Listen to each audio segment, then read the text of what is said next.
Soy Ignacio Torralba, el Tiet, y esto es Entender de Vinos. Hoy vamos a descifrar un tema muy manido, que es el precio de los vinos. Los vinos son caros, son baratos, ¿vale la pena pagar lo que pagamos por ciertas botellas? Vamos a verlo. Un tema importante desde el punto de vista de apreciación es que así como hay temas en los que el precio de las cosas entra por la vista de una manera rápida y visual, en el caso de los vinos no es así.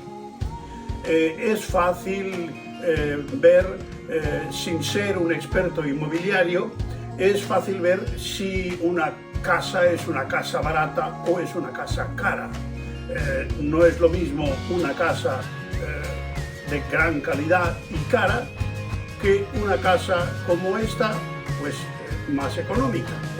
Lo mismo pasa con un coche. Un gran coche tiene un aspecto, un coche económico tiene otro aspecto. Un barco de un millonario tiene un aspecto y un barquito económico tiene otro. Pero, amigo mío, cuando nos encontramos ante dos botellas de vino que no conocemos, porque si las conocemos ya tenemos la idea de que ante determinadas botellas de vino hay que quitarse el sombrero. Pero si no las conocemos, el aspecto puede ser muy similar o incluso favorable a la botella más sencilla. Entonces aquí entran otros factores que no son tan solo el aspecto visual. Entran factores racionales, como son los costes que la producción de esa botella puedan tener y los costes que podríamos llamar más subjetivos. ¿Vale la pena pagar esa cantidad por esa botella? Vamos a desmenuzarlo un poco. Para empezar, el vino se cultiva en campos. En esos campos, en una hectárea de viña, pues hay una cantidad de cepas que producen la uva. El precio de la tierra, por la calidad de la misma, la calidad y la categoría del sitio y según la historia que tenga ese sitio y desde luego la composición de ese terreno es importantísima. Los franceses le dan muchísima más importancia al terroir, a lo que es el suelo, aunque terroir también le llaman al suelo, a la situación, a la climatología de la zona, a la forma de hacer de esa zona, etc. El terroir es un concepto bastante complejo desde ese punto de vista, pero en general los franceses le dan mucha más importancia a lo que es el terroir que a la misma variedad de la uva, que consideran un poquito secundaria, ¿no? Después hay un factor que ese ya, pues claro, lo define el hombre, que es el rendimiento por hectárea.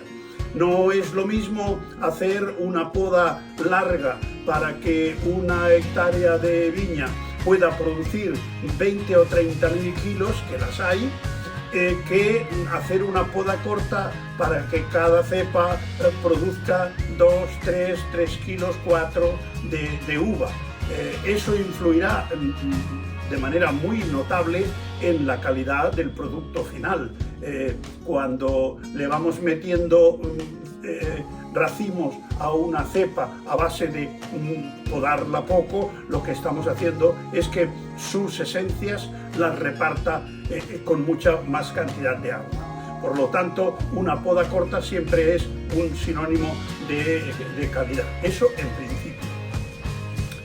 Después hay factores que también pueden ser condicionados por el hombre, que es si vamos a hacer una vendimia manual. Una vendimia manual es costosa, es mucho personal, son muchas las horas y además hay que hacerlo en una etapa del año que es cuando la uva está en su punto idóneo de maduración. Por lo tanto, hay que hacerlo en esos días y no mucho más adelante ni mucho más atrás.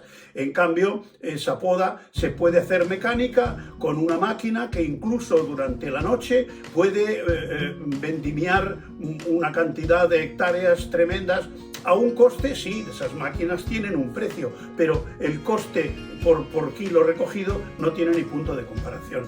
La uva se puede transportar a la bodega de una manera un poco bruta, que es en un totum revolutum, en un tractor donde va todo junto y tira para adelante, y se puede colocar en unas cajas de plástico donde van 15 o 20 kilos, los racimitos van muy bien tratados y lógicamente llegan a la bodega en un estado de conservación muy superior a que si han ido con otros 20 kilos de uva encima, que ya lo han ido prensando, han ido adelantando el prensado. El enólogo que va a dirigir esa operación puede ser un enólogo normal, con unos ingresos normales, o puede ser un enólogo estrella que cobre cantidades importantes. Y no solamente eso, también hay que considerar si la asistencia técnica de ese enólogo hay que repartirla entre 10 o 20.000 litros de vino, o si hay que repartirla entre varios millones de litros. La repercusión en el precio final también varía. A ese vino puede no dársele ningún tratamiento y una vez elaborado y estabilizado y filtrado, embotellarlo y mandarlo al mercado. Claro, eso tiene un precio. En cambio, si ese vino se queda en la bodega, se pone en unas barricas, y esas barricas tienen un coste. No es lo mismo ponerlo en unos fudres de 10.000 litros y dejarlo ahí para que haga su envejecimiento y su crianza oxidativa, que hacerlo en esas barricas que le van a aportar, lo van a enriquecer y le van a dar esos matices que la madera de calidad le da al vino de calidad. Eso es un inmovilizado, eso está durante meses o años en la bodega, de manera que ese inmovilizado, con el riesgo que conlleva cualquier tipo de contaminación, cualquier tipo de accidente en la bodega, etcétera, donde está el cuerpo está el peligro. Por lo tanto, también puede haber, se han roto depósitos, se han contaminado depósitos durante la fase de crianza. Eso es un riesgo que hay que correr. O que hay que asegurar, y eso también tiene un coste, asegurar un inmovilizado de este tipo. Las barricas en las que se envejece el vino tienen un coste. Una barrica de calidad, una barrica bordelesa de 225 litros, pues puede costar entre 800 y 1.000 o 1.000 y pico de euros. Y las bodegas que utilizan este tipo de barricas le suelen dar 2, 3, 4 años de trabajo. Por lo tanto, a los 4 años se venden a bodegas de segundo orden que las aprovechan y pagan no más de 100 euros por cada barrica. Por lo tanto, eso también hay que repercutirlo entre los litros de vino que hayan pasado por esa barrica.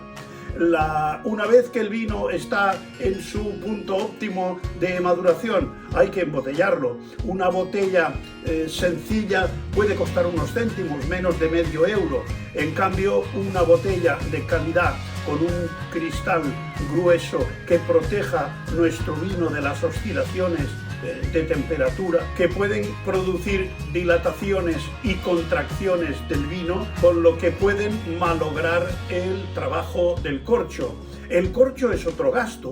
Un corcho sencillo, un corcho de aglomerado, pues vale eso, unos pocos céntimos, no llega normalmente al euro. Pero si queremos un corcho de calidad, nos tenemos que gastar 4 o 5 veces más.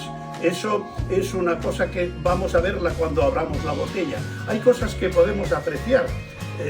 La calidad de la barrica la vamos a notar en los aromas del vino, y eso es subjetivo, pero la calidad de una botella la veremos claramente cuando la tengamos en la mano, porque una botella de calidad vacía pesa aproximadamente el triple que una botella sencilla. Una botella normal, corriente, puede pesar 200 o 200 y pico de gramos, y una botella de calidad puede pesar hasta 600 y 700 gramos, que cuando la tenemos vacía en la mano da la sensación de que aún está por la mitad, por el peso que tiene el propio cristal. Eso tiene una repercusión económica indiscutible. Curiosamente, hay un factor muy visual que no suele influir en el coste final, que es la etiqueta. Podemos hacer una etiqueta muy rimbombante, con un gran chateau en el fondo, con unas viñas tremendas, imitando a los vinos de altísima gama, y esa etiqueta nos va a costar lo mismo que otra en la que dibujemos un patito feo. El precio de la etiqueta va a ser prácticamente el mismo. Por eso es muy importante no dejarse engañar por las etiquetas.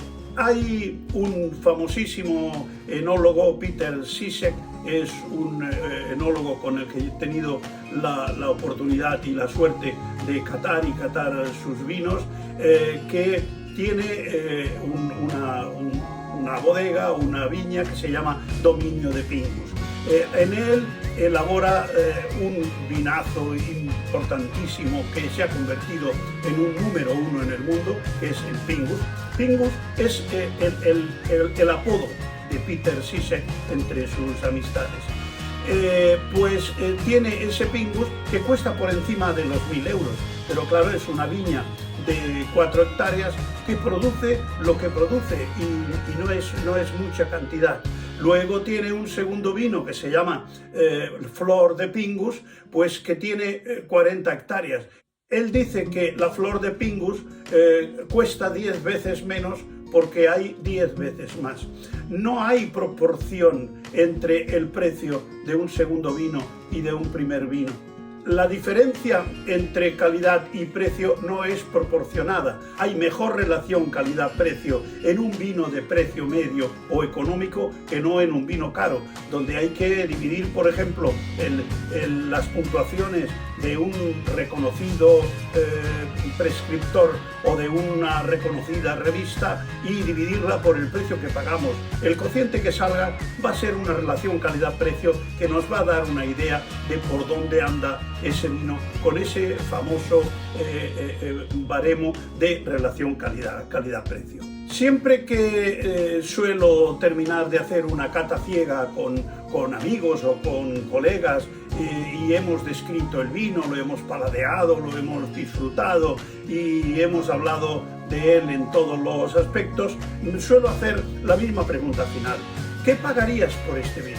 Y entonces ahí nos podemos encontrar alguna sorpresa, tanto positiva como negativa, porque si hemos probado un vino del que las personas que lo han catado dicen que pagarían 40 euros y es un vino que vale 12 o 15, pues estamos ante un vino con una gran relación calidad-precio. Mientras que si nos dicen que pagarían 20 o 30 y el vino vale 150, pues ahí tenemos un problema. O lo tiene el vino porque la apreciación que tenemos de él no está a la altura de lo que hemos pagado por esa botella. En fin, la relación calidad-precio es la que nos va a dar un poco la percepción de si ese vino es caro o es barato. Aunque el vino que nos produce sensación agradable, el vino con el que disfrutamos en una mesa con nuestras personas queridas, lo que a final de cuentas quedará será la satisfacción que ese vino te haya dado y lo a gusto que te lo hayas tomado, es lo que queda. Y normalmente el precio tenemos una cierta tendencia a olvidarlo, porque también saber los precios de los vinos es entender de vinos.